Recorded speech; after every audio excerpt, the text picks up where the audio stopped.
தூய திருமுழுக்கு யோவான் ஆலயம், கரையான் சாவடியிலிருந்து பிச்சைமணி. தந்தை, மகன், தூய ஆவியாரின் பெயராலே ஆமேன். இன்றைய இறைவசனங்கள் சபை உரையாளர் நூலிலிருந்து வாசகம், பிரிவு 10, இறை சொற்றொடர்கள் 1 முதல் 7 முடிய. களத்தில் இருக்கும் நறுமண தைலத்தை முழுவதும் செத்த ஈக்கள் முடை நாற்றம் வீசும்படி செய்துவிடும். அவ்வாறே சிறிய மதிகேடும் மேன்மையான ஞானத்தை கெடுத்துவிடும்.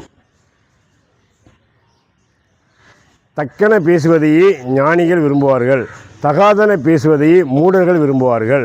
மூடர் தெருவில் நடக்கும்போது அவரது மடமை வெளிப்பட்டுவிடும். அவரே தான் மூடர் என்பதை மற்றவர்களுக்கு எடுத்து சொல்லிவிடுவார். மேலதிகாரி உன்னை சினந்து கொள்ளும்போது வேலையை விட்டுவிடாதே. நீ அடக்கமாக இருந்தால் பெரும் குற்றமும் மன்னிக்கப்படலாம். இந்த உலகத்தில் கண்ட தீமை ஒன்று உண்டு. அது உயர் அதிகாரியின் தவற்றால் விளைபவை.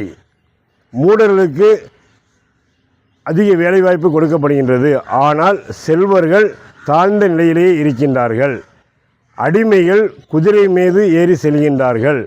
உயர்குடி பிறந்தோர் அடிமைகளைப் போல நடந்து சென்று கொண்டிருக்கின்றார்கள்.